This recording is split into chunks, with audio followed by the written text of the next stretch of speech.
જય દ્વારકાધીશ. આ આહિર સમાજની દીકરીને લઈને ભાગ્યો હતો અને 27 તારીખનું અલ્ટિમેટમ આપ્યું હતું કે જ્યાં પણ હો ત્યાંથી 27 તારીખે તું હાજર થઈ જાજે. 27 તારીખે હાજર નહોતો છો.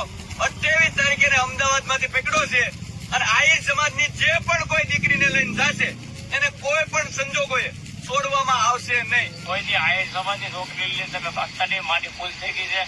આહિર સમાજ મારો બાપ છે. આ છે ને આ લુખ્ખાઓ, સામાજિક તત્વો, આવારા તત્વો, આતંકવાદીઓ દીકરીઓને બ્લેકમેલ કરે છે. અને તે હું કર્યું તું? અનાજના ટીકડા ખાધા હતા. ખાધા તા ખવડાવવાનું ધમકી આપી હતી. ખવડાવવાની ધમકી આપી. હું ધમકી આપી હતી? અનાજ તું નહીં આવે તો અમે અનાજના ટીકડા ખાઈ લે. અને આ બે બ્લેડો મારી બતાય, અહીં લાવો, નજીક લાવો, બતાય.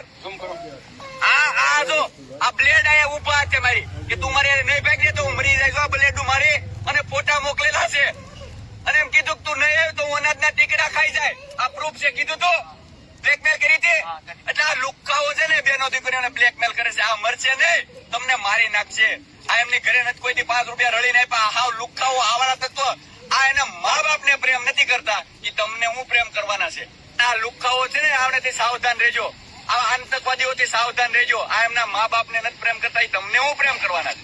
અને ખાસ કઉ છું, જે પણ કોઈ આહિર સમાજની દીકરીને લઈને જાય ને તો હું હાલત થાય મોટું પરિણામ આવશે. એટલે આહિર સમાજની દીકરી કોઈ અહીંયા બી ભૂલ કરી સાસ પછી તમે કોઈથી કોઈ કરતા નહીં. આહિર સમાજ તમે મને માફ કરી દેજો. આવી ભૂલ વાત પછી કોઈથી નહીં કરું. કરી કોઈ દે નહીં કરું. એ હું થાય ગમે ત્યાંથી પકડી લે. તારું લોકેશન કે કઈ હતું? નહીં. ક્યાંથી પકડાણો? અમદાવાદ હે કોઈને ખબર હતી? નહીં. તારા ભાઈ બહેન કોઈને ખબર હતી તોય પકડાઈ ગયો?